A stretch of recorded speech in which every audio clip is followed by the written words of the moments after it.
Hello, everybody, and welcome to Fantasy NBA Today, a sports ethos presentation presented by our great partners at FanDuel. My name is Aaron Bruski, and with me is the great Dr. A. And today we're going to sort through an assortment of 40 to 50-point efforts, along with Nikola Jokic and Victor Wembanyama doing the absurd, and yes, a Colin Gillespie sighting.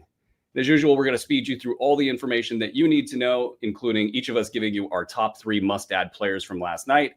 Each of us will talk about our 2 potential drops. We'll bring both a player or a pair of players of the night, our top 2 streamers, some storylines, and then potpourri, Doc. Potpourri for 500. Alex. Potpourri. You know, it's funny, Brew. I was asking you if you were prepared for the show because Andre did not send us a rundown, and everybody's like, well, Andre. It's the same show every time. And I had Monday off. And I've slept several times since then. So here's my cheat sheet from the last show, and I just realized I did not put together. You don't have a potpourri entry for I do not have a potpourri entry today. Yeah. Brew, FanDuel. You mentioned FanDuel as our sponsor. I discovered a new FanDuel thing, and I don't even know if it's new, but it's called FanDuel Picks. Okay. You got to go get a different app, but all the money is commingled. So your FanDuel account just has $1 amount in it, but the picks is just like underdog. You know, the over or under. Mm-hmm. Are they going to have more than 3.5 rebounds? And you can pick as many of those as I don't know if there's a limit. I've got a little 6-banger out there today for $2 to win 100, and pretty fired up about it. So now I'm playing my FanDuel against my buddies every day, and then I'm also doing these pick plays every day, and it's super fun. You know, folks, you might think that that's a canned ad. It's not a canned ad. It's not. Also, excellent use of commingled. I think that that might mean some other things in some certain jurisdictions, but I'm digging it. I'm digging it. You know what's interesting, Doc? There's like no news today. Good. There's like none. Like, can anybody think of a piece of news that's hit in the last, say, I don't know, 8 hours? It's really weird. Like, I think the news might be that like the Philadelphia 76ers are my favorite team, and Josh Minott got a start last night. That might be the extent of the news. Josh Minott. We had a Josh Minott sighting. It was I know that glorious. Is bothering you. You know, it is bothering me because the only reason this happened, of course, because everything in the universe has to be about oneself. He got dropped like everywhere. I dropped him everywhere. I think I might have a couple Josh Minott hanging around, and it sucked because I saw the fourth quarter he had, and I just completely faded it anyway. But enough about my teams. Let's get right into the good stuff. Doc, who are your top 3 must-add players from last night? And if you steal a certain one of them, I might be upset. I'm guessing that would be the guy you just mentioned, Phoenix Sun. Is that correct? It's a certain villain, a junior version of a villain. Oh, a villain. Yeah, it's a villain. His name's Villain Junior. But go on. Who's your must-add players from last night? You know, I don't know how must-add Andre Drummond is, but he's getting picked up all over the place because your boy Bona is doing squat. Oh, don't you insert joke here about my Bona. Don't you do it, dude. Don't talk about my Bona. You know what? I should put on the screen, and if Andre ever gave me screen sharing capabilities, that would be the day. The plus minus in the box from last night's game. It was like Bona rising and Drummond falling. It was like 2 graphs pointed in the different direction. Yeah, I know that Bona should be rostered everywhere. But if you're in a deep league and you need a center, we sort of have seen some Andre Drummond sightings. He's at least, we know he's alive. He is alive. He does what Andre Drummond does. I'll jump in. I'm going to get I got another one. Say his name. I want Colin Gillespie on the board, but go on. AJ Mitchell. Okay. I mean, he's been money. They play again tonight. You can pick him up today and put him in your lineup tonight. He had 17.7 boards, a steal, didn't need threes. But yeah, AJ Mitchell's been real good. The other guy that's been awesome that I did not see coming was Trey Jones of the Bulls, and he's been really good. So those are some pretty hot pickups from last night. You know, for a lack of news overall, it feels like Newsy stuff hit like 24 hours ago. That there's been a lot of pickups. Like the Trey Jones one was in my waiver wire article. I wrote my first waiver wire article, Doc, probably since the Roto World days. I saw your tweet. You saw that tweet, yeah. And you know what? You're not one of the doctors advising me on my medical care. I know. I'm aware. I actually that's not true. I think you advise me because I'm not actually a doctor. You advise me all the time on ways of living life. And that, sir, is the most valuable lesson of all. Okay, Colin Gillespie, let's talk. You said you added him? Yeah, I've picked him up wherever I can get him. And I've been using him in FanDuel almost every time he plays. Yeah. Nice. Basically, I had watched last year. Colin Gillespie had this little like 2-3 week pocket of being useful. And I couldn't get over like how positive everybody was about his game, and he was efficient. And I actually, at the time, didn't catch that much film on him. Like it just was the numbers. And I just took a little mental note. And then this off season, as I was looking at their roster and their lineups, and I went back and I watched his film, like, damn, this guy can play.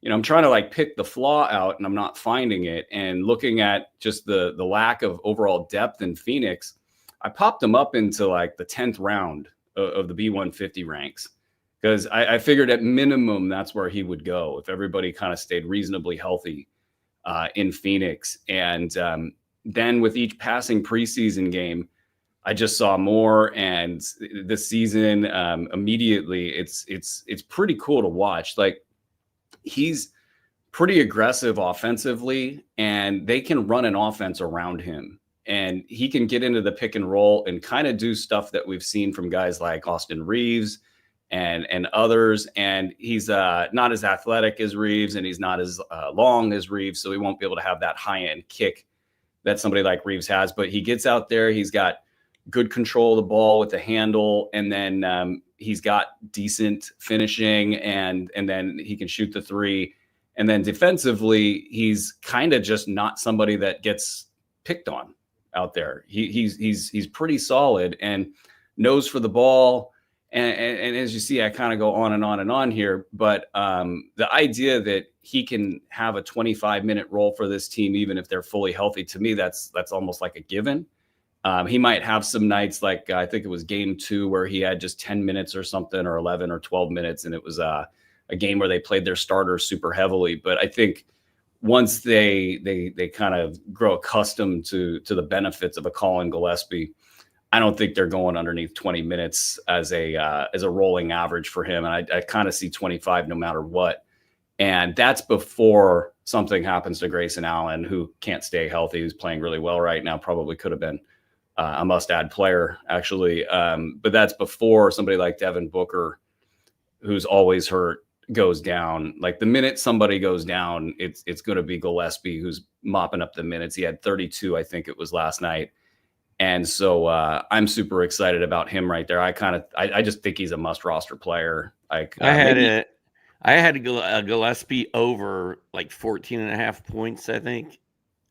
And he hit that. And then I had him in my actual FanDuel. I've had him in my FanDuel lineup every time he's played. Nice. And he's scrappy, man. He's scrappy. He hits threes. He looks like he belongs out there. Like I would like that kid a lot. Yeah, and you kind of get a sense for like what he means to this team. I mean, they're calling him Villain Junior. You know, he's kind of got the Dylan Brooks seal of approval there, and so he's got a little nasty side. Him and Mark Williams were college roommates. there's just a lot of connectivity there with him and that squad. So I think it's a must-add situation. You can send me questions on Twitter, or send us questions here in the chat somehow if you guys want some advice on who to drop if you have kind of a shallow roster or an intermediate league. Realize this one's got a little bit of top spin on it. But yeah, Colin Gillespie is number one. Who else do I got? I got Kelly. I picked up two guys today. Oh yeah, tell me about that. I picked up Jeremy Grant and I picked up Jaime Jaquez, who are both sitting out there in that Ryan Knaus auction 10-man league. And Jeremy Grant, I don't love Jeremy Grant. Like I would never have drafted Jeremy Grant, but free on waivers, and he's second on team in scoring or whatever. Like I'm down with that. And Jaime Jaquez has been really good for the Heat. Like every game, you look at his game log, he's been balling out. So pretty happy to get those two guys. Did you mention Kelly Oubre, or did you? Yeah, I was just about to get into Kelly Oubre here, but the two you mentioned are doing absolutely great. It feels like it's Jeremy Grant's segment of the season. Yeah. I mean, but you know what's funny? Like, he's had some like 5 consecutive seasons with 2 different teams where it was just a given that he was going to be the guy kind of for the first half of the season, and then he was going to disappear for at least a third of the season or more. And he's done that for however many straight years. It kind of feels like you can't do it consecutive years like that long. You can't have 5 consecutive years where you were the man for the first 40 games and then you just, for whatever reason aren't playing down the stretch. And Lord knows that there might actually be a massive trend in the NBA this season, something that's kind of happening on the fly, something you couldn't really prepare for on draft day, is the gambling scandal that's hit the league with all the different things involving Chauncey. Like, the league is now going to refactor their injury reporting rules, which will totally impact fantasy leagues.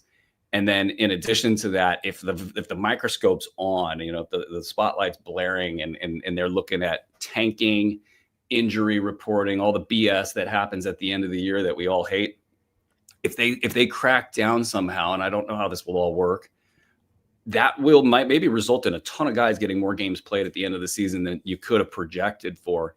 And that's a little curveball in fantasy leagues right now. But Jeremy Grant's rocking right now. Jaime Jaquez is really, it feels like with Miami that they've kind of got their guys. If they like you this year, you're going to play. If they don't like you, it's going to be a rough season. And Jaquez had a rough season last year, and this year it just feels like he's on the inside of the circle, and they want him out there producing, and he's done exactly that. Kelly Oubre had 25 points, 2 triples, 10 boards, 4 assists, 1 steal, and 2 blocks last night. Last night had a ton of crazy lines. Like the lines from last night, I just kind of like, it's just jaw on the ground kind of stuff. Oubre being one of them. And he did this all in 40 minutes. He made all 5 of his free throws. He had 0 turnovers. I got some Sixers stuff I'll try to save for later, but like, he's a top 30 or 40 guy in the season right now, Kelly Oubre. And yeah, I mean, like, Jared McCain's not back. And I mean, whatever you want to say about Paul George is, whatever, you could say whatever you want about Paul George. It might slow people up, but like, what do you do with Oubre? Do you consider him a really, really impactful fantasy player the rest of the way? Or is this just kind of smoke and mirrors? I don't know, dude. I drafted him in almost every league I'm in. And after the first game or second game, I was like, oh man, I don't know if this is going to work out. And then he blew up last night, and I had him in my FanDuel lineup last night too. So that was fun. I love Oubre. I mean, Oubre's stat set is custom made for fantasy basketball, and Paul George's situation leads me to believe that Oubre is going to be a huge factor all year long. I mean, it's Maxey and it's VJ Edgecombe and it's Oubre out there. Like, that's the squad. So I'm good with it. I think Oubre, stream him, pick him up, whatever you need to do. Play him in FanDuel. These Sixers, I'm not gonna talk about the Sixers. I feel like I'm a freaking Sixers fan. What were the odds before this season that I would be a Sixers fan? It's like it's damn VJ Edgecombe, man. He is amazing to watch. But it's the convergence of all these players. Well, I'm gonna hold my Sixers stuff because we got things to talk about here. But my other ad will be Josh Minott. 28 minutes last night, 15 points, 1 triple, 9 boards, 1 steal, 1 block. He was a plus 44 in the box score last night.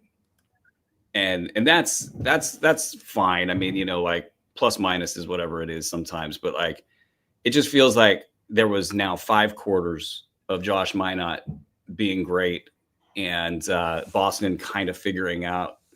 And Boston's been messing with the rotations all season long. And that feels like it might continue for at least another week or 2 or 3 before they kind of settle in and figure out what they want to do and what they want to be, or maybe it'll be all year. I don't know. But Minott, I would say good stat set. It's hard to say it's like a great stat set because we just haven't seen it in action. It's certainly light in certain areas. But he gets you threes, he gets you defensive stats, he scores.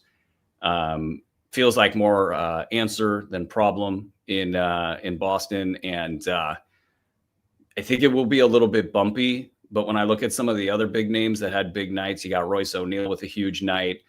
You mentioned Trey Jones. He seems to be money right now, and maybe we can dive in deeper there as well. Mitchell, I love Mitchell, but the cavalry's coming back soon. Tari Eason had a big night, but question marks everywhere. Minott of the big producers last night feels to me like I'd rather take a stab on that because I feel like he's got a really easy path to 30 minutes per game, and the other guys might not have that same path. Say what you will, Doc, as I pivot us into the next segment here. Well, real quickly, Keontae George had 25 and 10. Make sure he's not available in your league. Neemias Queta should probably be rostered in most leagues. And Drew Holiday, Davion Mitchell, PJ Washington, guys like that, they're all worth having on your roster. Like if you're in an 8 or a 10 team league, there's probably some really good players sitting on your waiver wire. Yeah. It feels like we have a good churn at the bottom of the top 100 to 150 where players are actually exciting. And there's a lot to be said for everybody in that range, and a lot of producers in the 150 to 250 range that are going to bounce back. So I think that we got some interesting storylines and not enough time in any given show to talk about them all. Let's get to the drops or the drop discussion of the night. This is pretty cool. We'll do 2 drops each, and we'll just kind of go through it here. And we're not necessarily saying you got to drop somebody, but these are guys that are in the drop discussion for whatever reason. They're in the drop zone. They're in the drop zone. Yeah, maybe that's a good segment name.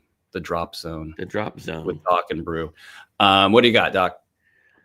Well, I've been cutting Chris Boucher a lot, and it hurts my heart. But that's what I've been doing. I also, in a 10-team league, I cut Tumani Camara today, and that did not feel good. That did not feel right. I was like, I'm going to regret this. I'm going to regret this in about a month. So don't cut Tumani Camara. Don't. But you did, and you're regretting it. Well, I mean, I did it like 3 hours ago. We'll see.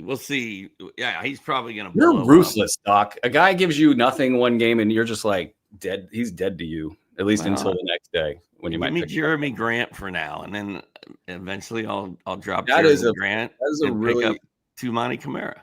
What's interesting about that is that's like that's conversation right now in a head-to-head format where Kamara is like kind of light stat set where it's more steals driven and he doesn't hurt you in percentages. He kind of helps you a little bit. It's this like invisible force that pushes him up the ranks in roto formats. But in a head-to-head, you got Jeremy Grant out there getting buckets and Kamara's light in the box. And I think a lot of people are looking at that back and forth right there and figuring, okay, which one should I do? Kamara's had all the hype. I mean, his ranks have been off the charts. My rank for him was really super high. And I'm a roto ranker, so that's kind of different for me. But I think that conversation right there, I think people are looking at it, they're seeing Grant on the waiver wire, and they got Kamara, and they're like, well, what do I do? And that's exactly what I did. I said, guess what? What have you done for me lately? Bye-bye Tumani. And I knew when I did it, I was like, I was scared to even tell you and Rick and anybody else that I did that because it just feels dirty, dude. The shame. It was sort of like when my wife, we were driving home this morning from the restaurant, and she goes, our grandson was in the car, and she goes, hey, Silas, where do you think my phone is? And I was like, oh my God. Oh, damn. I think I may have left it on the roof of the car when we were loading everything in. Sure enough. Did you guys find it? Well, crazy side note. When the phone fell off the car, it automatically alerted the police and oh my God. Nice. my children, telling them that their mother was in a car accident. What? So when we got to where we thought the phone was in front of Dollar General, I didn't stop at Dollar General, but that's where it left the car. The cops were already there looking for the crash and the phone. No. My daughter calls me crying, like, "Are you guys okay?" It says you got in a wreck. So I mean, it's pretty disturbing that. We briefly talked about this before going on air. You didn't tell us that there was so much to this story. Yeah. So anyway, my initial reaction when she said, Silas, where's my phone, was, oh. And that's how I felt when I that's how you felt when you dropped Tumani Kamara. What was more traumatic for you today, Doc? Dropping Tumani Kamara or having all of that happen? Well, dude, I'd rather have Tumani Kamara go off for the rest of the season than I would have my wife hold me losing her phone and getting it run over for the rest of my life. The phone was much more stressful. Oh my God. Okay. All right. Well, pivoting out of that. And then the other guy I was going to talk about, and I'm not suggesting to drop Tumani Kamara, but I'm dropping Chris Boucher everywhere. And then the other guy, you asked me before we got on the air, how's 30 deep going? Or Andre asked me. And you know, when Rick and I were doing all those shows together, like 3 weeks ago, he's like, I got a little feeling about Ace Bailey. I got a little tickle about Ace Bailey. And it sucked me in. I'm like, man, Ace Bailey looks awesome in this preseason. Right before he hurt his knee injury came up. And then I drafted him in 30 deep. I could have drafted VJ Edgecombe. And my 30 deep team is not very good. So Ace Bailey, to me, between his knees, between the lack of production. By the way, how in the hell is Utah so good all of a sudden? I think Ace Bailey's the drop. Took the over. Man, this has been an interesting segment. So depressing and at the same time so exhilarating. Chris Boucher, I think he played 3 minutes last night. I think he's averaging like 10 minutes a game, and that's pretty wild. There's been a couple times where he's been in the game and he was playing just fine, and you just go like, okay, wait, he's only playing 10 minutes a game. Oh, wow. Well, the whole tweet when he went to Boston, you know, Shams was like, he's going to play a significant role, and I really thought they were going to run him out there and let him start and just let him play, because maybe back then they were planning on tanking and now they're not. I don't know. I'll put it he this ain't getting way. enough run. It's really interesting with Boston in particular. He is Joe Mazzulla is yanking players around left and right. I've talked about it on yesterday's show. I've been watching them super closely, and they're just like, you miss an offensive or you miss a block out and somebody gets an offensive board, you're out. You get, like I watched Peyton Pritchard have a proverbial like hustle play that gets the crowd into it. That's like, just like this like great play, and then get yanked in the fourth quarter of a game they need to win. And so there's just something. Mazzulla is just a different kind of a cat right now.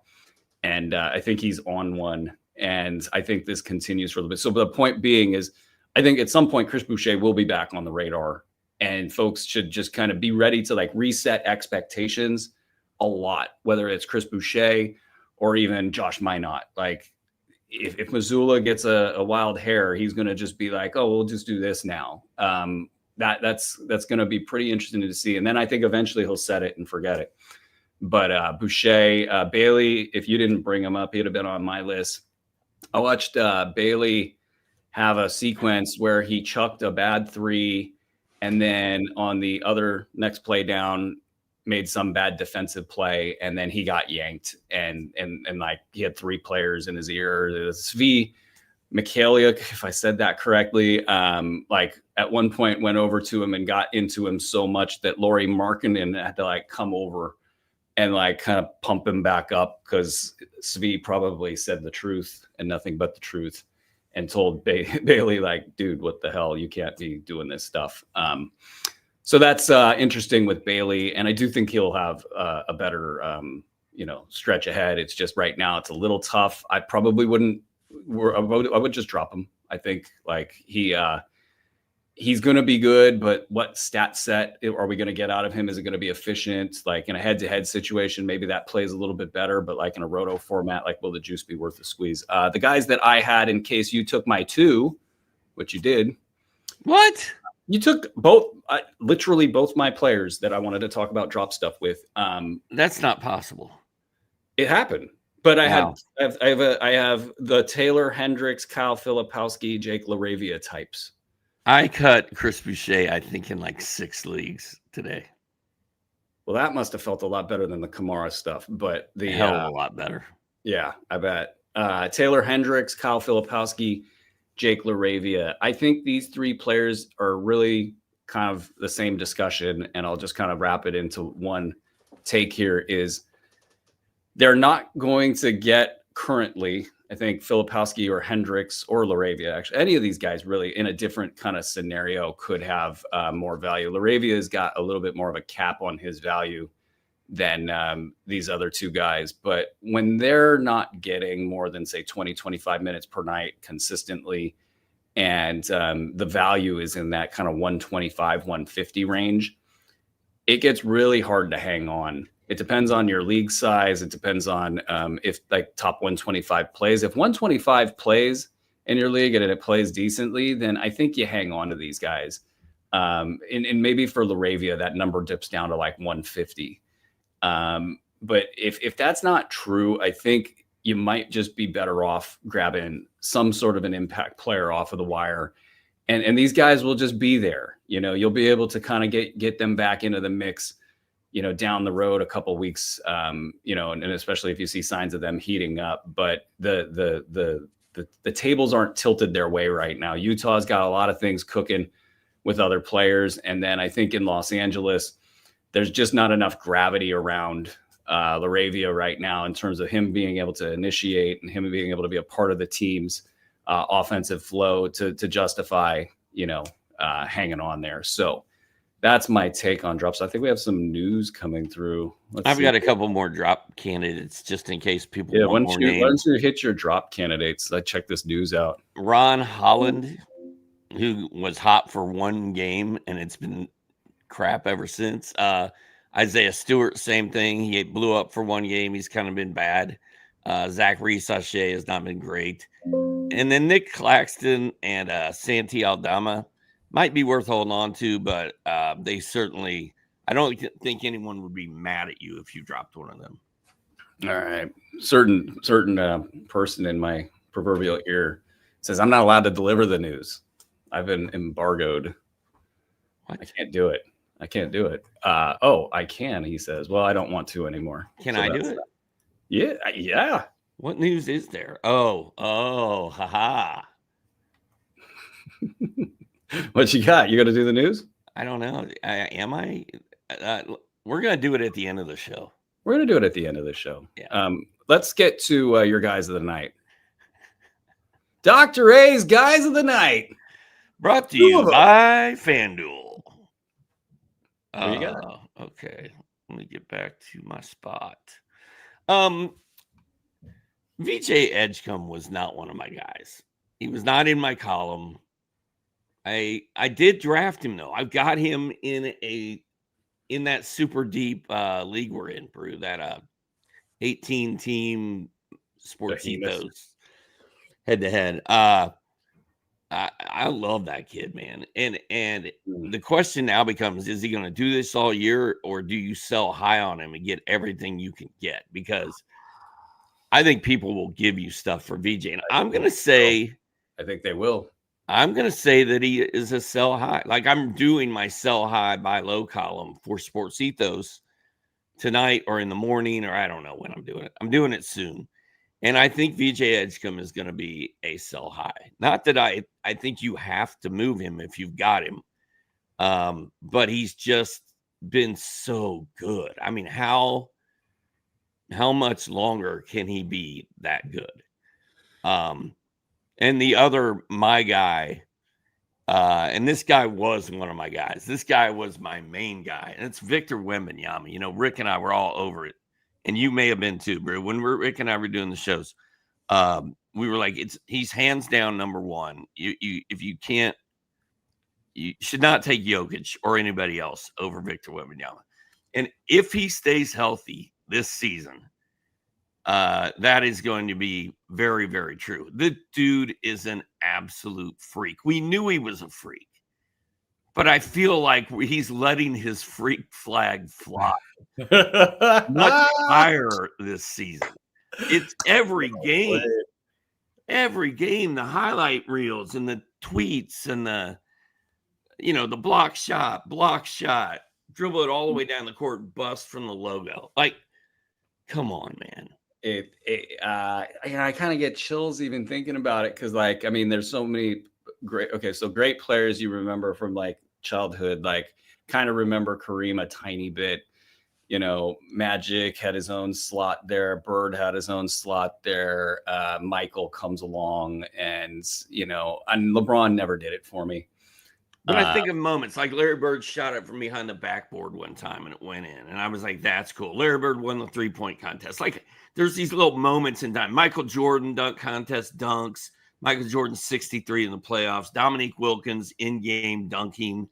Dr. J going under the backboard. Like, there's these snippets in my mind of these guys. Wembanyama is doing something like that every single night. That's the craziest part about it, is like, I've never been bored watching a game of his, not once. And I can't take my eyes off of it. I've got stuff to do. It's like I can't turn on a Spurs game if I got stuff to do, because I will not get the stuff done. And that's obviously not great for business. But like this, it's wild, it's crazy. And at the same time, Jokic last night, I don't have his stat line in front of me. It was like he triple-doubled in every game this season. He was actually a little light coming into this game. I haven't looked at the overalls since last night. So, I mean, he's probably up back in the top 5 or something after that line. And it's like, I don't know, it's like 15, 17, and 19 or something. And so, Wemby's doing all this stuff, and yeah, it might be just historic, and it might blow a peak Jokic season out of the water. Like, that's absolutely on the table here. But like, drafting in a roto setting around Wembanyama was way harder than drafting around Jokic. With Jokic, I had ultimate flexibility to kind of do whatever I wanted. I could kind of, if I saw an angle here, if I saw an angle there, I could do it. With Wembanyama, it was like, okay, well, I guess I don't need another player that blocks the ball. Like that's just not a thing I need anymore. And kind of fashioning your team around that was just different and not as easy. And at the same time, I've a couple, like, they have one Wemby and one Jokic, and it's like, because the draft odds always freaking. Jokic is triple-double in all 3 of his games. Is that what it is? That's crazy. So it's like, I'm rooting for both, obviously, and I'll watch how this happens. But I'm also worried that any team that has Wembanyama is almost unbeatable, and that will be a discussion we have, at least for the foreseeable future. The efficiency is just off the charts right now. It's just everything's getting so much easier for him. He's stronger, he's faster, he's got better vision. He's so much more efficient this year. There's nobody. It doesn't feel like anybody's figured him out even in the slightest. There was times in the last 2 seasons where it's like, okay, yeah, you can kind of do the Dirk defense where you get up into his airspace and you get up underneath him and make that work. But that's not happening anymore. And so we'll just all watch with our jaws down, and he'll be in this segment probably all year. Oh, who am I going to go to? You had 2. Yeah, I can't even remember the player you talked about before him. Well, Edgecombe has just been awesome. I didn't even talk about his stats, but he's been amazing. Oubre was awesome last night. You already covered him, so yeah. Yeah, Walker Kessler had a monster game. I think I'll probably I think since we're running a little long, I'm gonna just get into Philly right now. So like Philly, Edgecombe, to kind of build off your point, I don't think we've seen a player of his type in a little bit. I'm trying to think of a good comp for Edgecombe, and it's really escaping me. It's almost like he's a little bit of a smaller Anthony Edwards, but with better skills. The 3-point shot, I don't think is where Edwards' shot is at the same point in time, but I don't have his 3-point numbers. Edgecombe, I feel like he's hitting the 3 pretty well, but that was a knock on him coming out of college, was the shooting at the high end. I see Andre saying peak Oladipo. I saw somebody else mention that. I don't think that's was shady. Yeah. I don't know. Is there a hard E at the end of Brian's name? I've never tested that on there.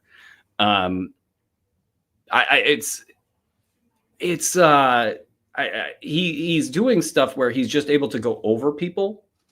He's able to go around them. He's making good decisions out there. And this Philly team, I mean, Tyrese Maxey is already that guy. He's already impossible to cover because he's so damn quick and he's got such a good shot and he's got such command of the pull up, and the two of them together. And then you put Quentin Grimes out there next to him, and these 3 dudes and Kelly Oubre, first of all, the old guys just need to go home. Like Joel Embiid, they can play 20 minutes every other night. Joel Embiid and Paul George, and it would be great for this team. They show up, they play their 20 minutes, kind of get their numbers, keep their keep the gears moving, the joints greased, and they just kind of are there. I think that's the path to success for Philly, and the rest is through those 4 players and a Dembona, who got out there in last night's game and he had this muted 7-5, 7-4, but had the 3 blocks, but looks outstanding. Like shutting down plays every single time defensively. He's still jumping around too much. He doesn't have referee respect.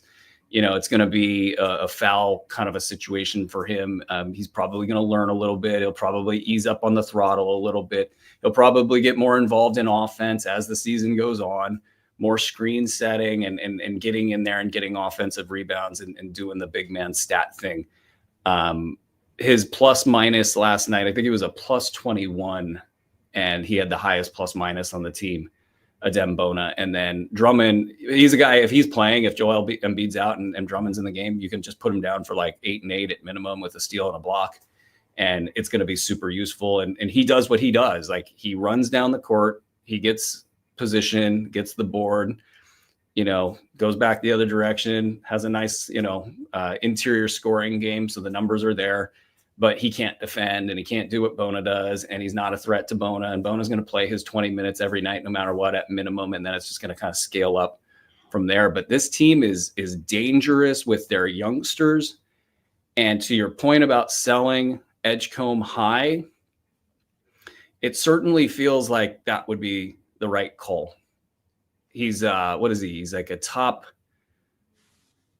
He had a top 15 line. I think he's a top 40 guy right now. I don't have it written out here, but I think he's a top 40 guy.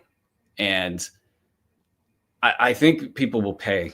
He's just that good, and it's tough. He's got 59% shooting from the field.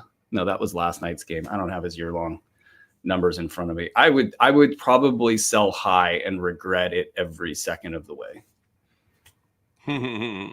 Every second of the way. I'm going to throw Reed Shepherd on the board real quick here. He had a top 40 line last night. 15 points, 3 triples, 4 boards, 8 assists, and a steal. He hit 54% of his shots. He's sitting in the top 115, 140 range right now with 36.4% from the field. This, I think, is his low water mark. I'm not sure that he got a lot of pub last night for his decent line, his 15-8. It's a pretty good line, actually. Edgecombe's 18 and 9 cat right now. Yeah, I mean, what's his field goal on the year? Ooh, 500. Yeah. This is a guy, these guys that can get to the rim, they can put up good field goal percentage numbers. That's pretty heavy. But it's not like 60 or something, It's not like some early season 60% number that is coming back and coming back heavy. So it's a tough one. I would sell high. They do want to play McCain. Like our guy Keith Pompey was reporting that this morning. They do want to play McCain. That shouldn't come as any surprise. That's another 20 minutes out of the bucket right there. Paul George comes in, mucks it up. That's going to be another mouth to feed. But it's hard, man. I it's easy to say, oh yeah, sell VJ Edgecombe high, but you love VJ Edgecombe if you have him, and you don't want to sell VJ Edgecombe. So no, it's certainly not telling you to go do it. But I mean, I think it makes sense. It depends on what you can get back. And I would also say this, it might sound wonderful, like, oh, maybe he can do more if other bad things happen to other players, like, somebody else gets hurt. But I think right now he is living off of Tyrese Maxey and Quentin Grimes being so damaging in their respective roles, but especially Tyrese Maxey. If Maxey's not out there commanding like 2 players' attention the entire time, Edgecombe's numbers, I think, will dive.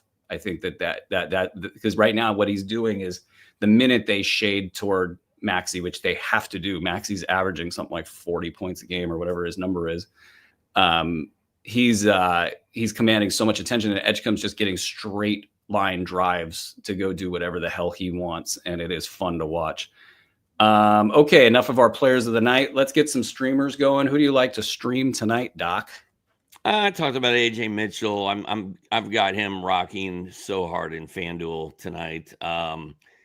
Stream him, do whatever you can do with him. Oubre, Cason Wallace for the Oklahoma City Thunder, I think, is a good one, especially they're on a back-to-back. So some of those guys, I wouldn't be surprised if they try to take it easy on SGA tonight, maybe, to not over push him. So I think Cason Wallace is a real good one. Davion Mitchell, I mentioned him earlier.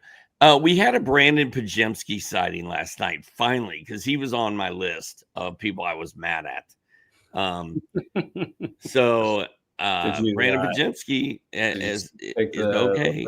And cross the name off. And then Al Horford is going to grace us with his presence tonight after taking both ends of a back-to-back off. I love it. Moses Moody had a good game last night, and it might be the Moses Moody time. I like him as a streamer against the Clippers. I don't know if he'll start or come off the bench or what they're going to do there, but he's kind of quietly, in that same camp as Jonathan Kuminga is not getting minutes forever, and now Steve Kerr relents, and maybe Moses Moody is going to have a decent little season there. It might be the interesting fight between he and Pajemski to get the 3rd, 4th, 5th fantasy value on any given night. Who else? I like Ryan Rollins a lot. I talked about adding him. He had he's at a top 50 start this season because Sunday he went off. You got a couple games here with Kevin Porter out. You might as well.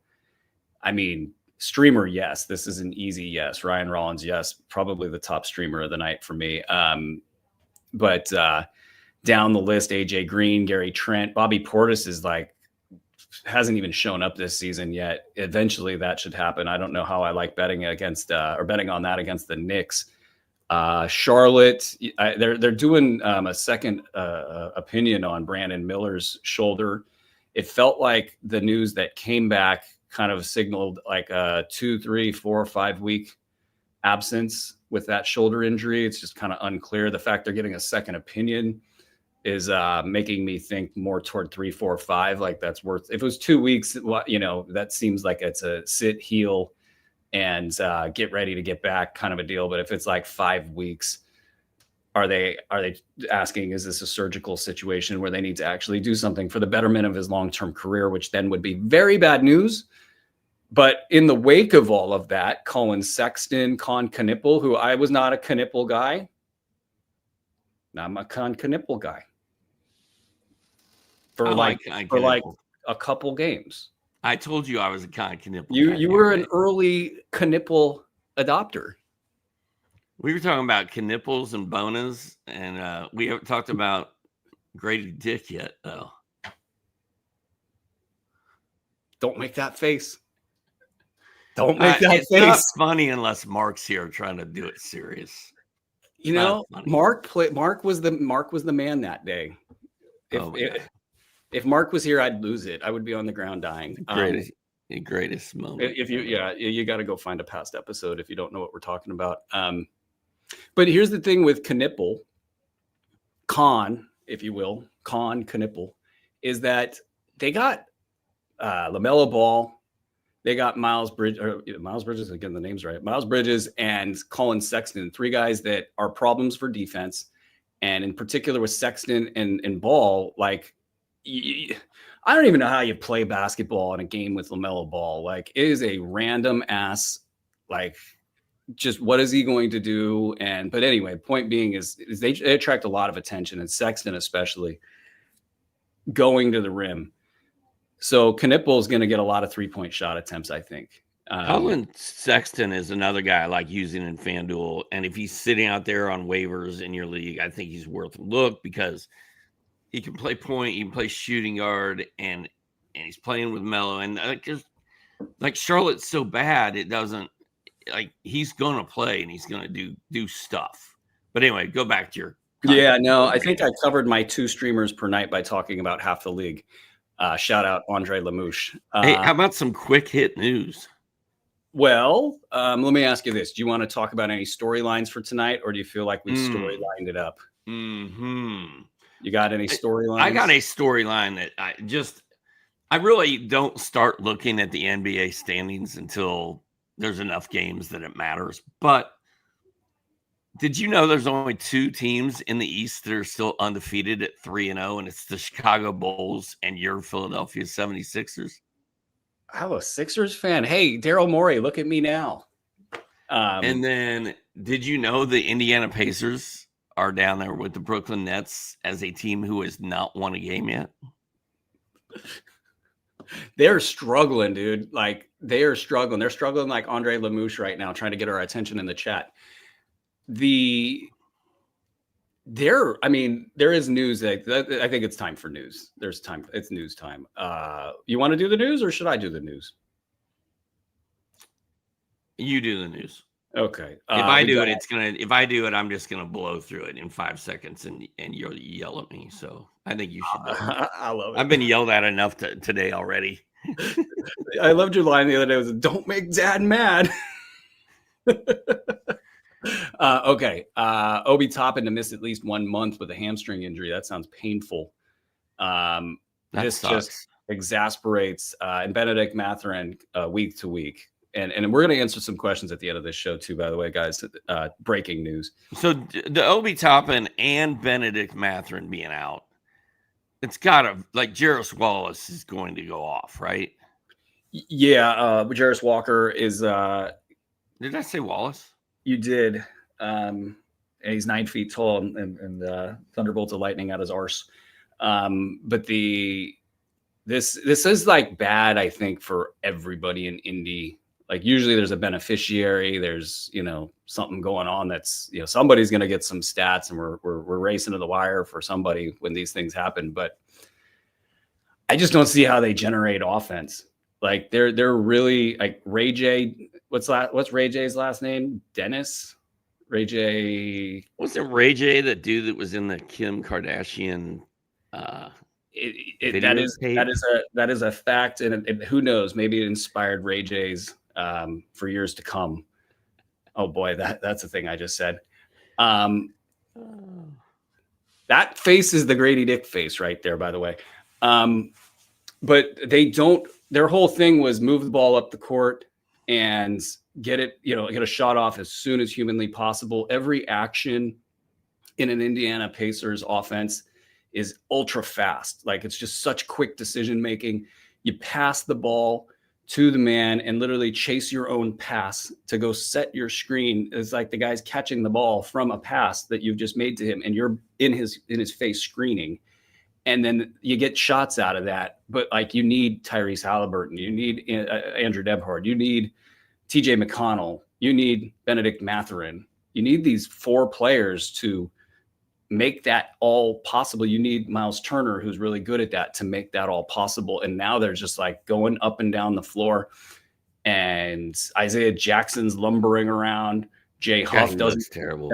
Quick, like, and it's Huff is not supposed to be super quick. He's like a big 7-footer, and then you've got a whole lot of nothing going on, and nobody's getting shots. Their box scores are bereft of stats. Like, there's just nothing there. I'm not even sure that's a word, bereft. But Bro, you just said when you're talking about the Pacers, you said he throws the ball to the man. And I was waiting for you to follow it up with, and boom goes the dynamite. I didn't hear anything you said after that. Was that one of the things that guy said? Was he throws the ball to the man? He throws the ball to the man, and boom goes the dynamite. I think that's exactly what it was. Or at least I know at some point he says he throws the ball to the man because he didn't know what the man's name was. Kiddos, the internet used to be so great. Like, there would be like, you'd see that boom goes the dynamite guy, and it would just drop you because it was so funny. And now there's like 5 million clips of 5 million things, and all of our brains are rotting because we keep seeing so much stuff. That's the news out of Indiana. And frankly, okay, so Jarris Walker, is that our pickup? I think so. I think that's he hasn't been producing amidst plenty of opportunity, but to me, he makes most sense. It's happening. It's happening. Do they play tonight? I don't think they do. No. I don't think they play tonight. It's a light but night. It's going to happen tomorrow, bro. Like Jarris Walker. Yeah, they play Dallas tomorrow. I think Jarris Walker is a hot play in that game. Yeah, there's going to be a lot of eyeballs on that game just to see what happens next as we drive by the tire fire. Drew, did you mention that Paul George was listed as out tonight? I did not get to that news. I'm not sure. Does that really qualify as news, though? You know what? Just stay away. It's Ray J. I got it right. Ray J. Dennis. Oh, you found Ray J. Dennis, by the way, is somebody I would consider picking up in Pacerland, because he's one of the only people who can now kind of create offense, and he's been playing well. He's been getting some defensive stats. He's up and down the floor, and it's just like they have nobody there. And I don't know what's up with Nembhard. Like, Nembhard's injury seems super shady as far as things go. They cut my God, top pick from Golden State. This is how far he's fallen. I can't remember his name on air. Oh, the center. They're cutting James Wiseman. James Wiseman. Yeah. Sorry, family of James Wiseman. They cut him to sign Mac McClung, right? They picked up Max McClung. Like, don't go pick up Max McClung in your fantasy leagues. It's Mac, isn't it? Max McClung, that guy. Don't pick him up. Okay, Doc. Anybody that we haven't covered before we take questions from the crowd? The last thing before questions. In the West, have you noticed that there are 2 undefeated teams out West? Ooh.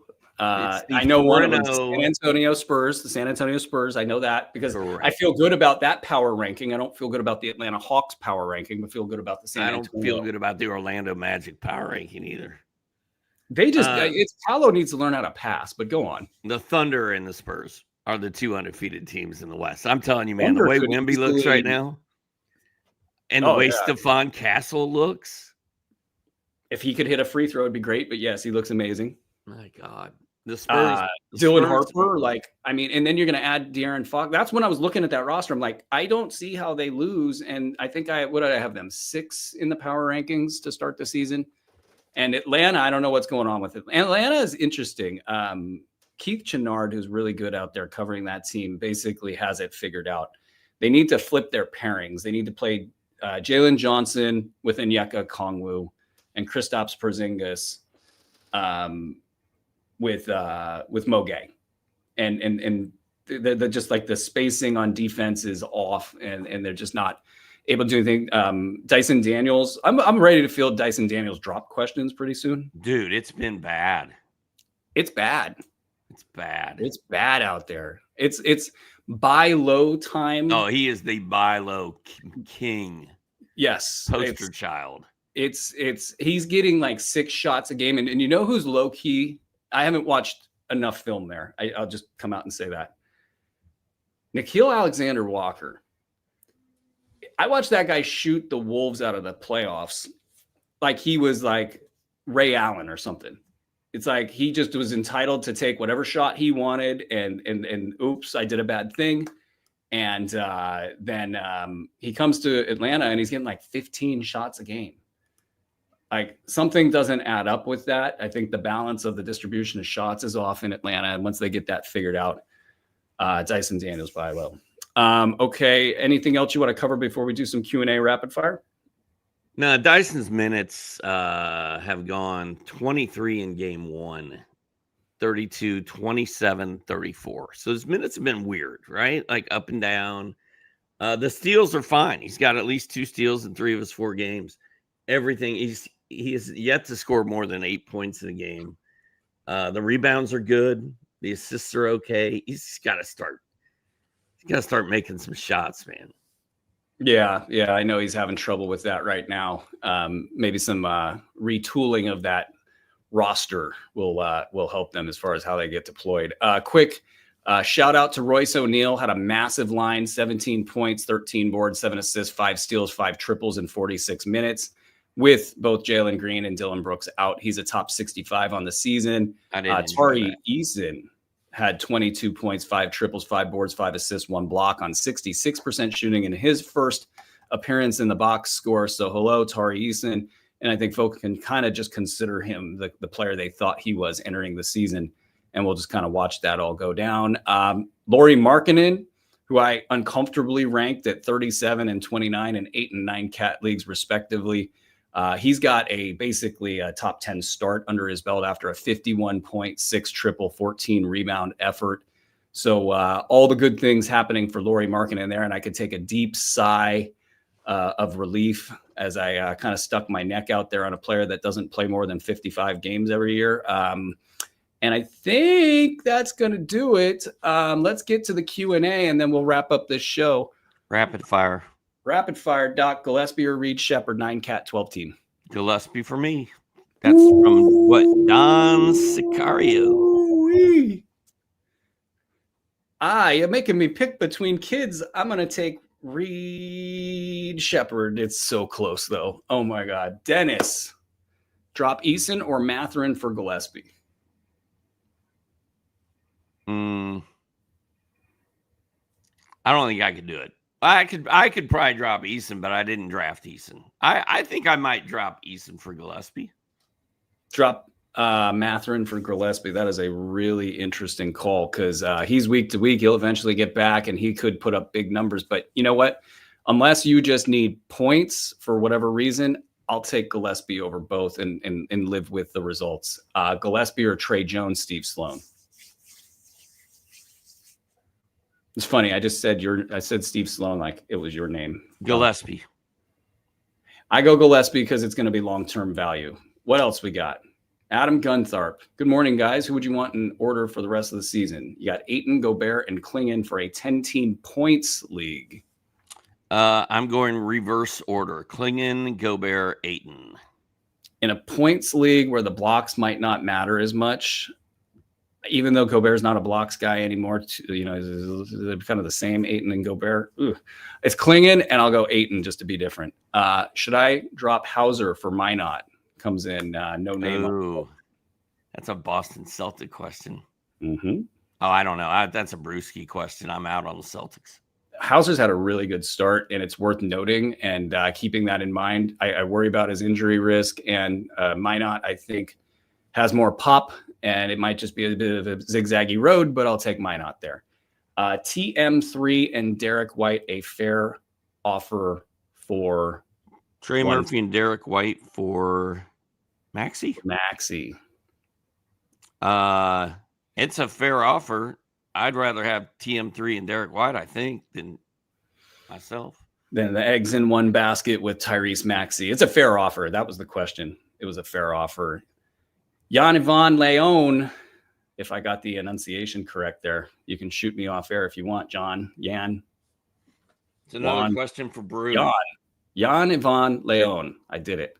Minot 28 minutes sustainable. Celtics look way better with him on the floor. 28 minutes. I feel like if I had to take the over-under on 28 minutes for like the rest of the season, I would begrudgingly take the under. Yeah.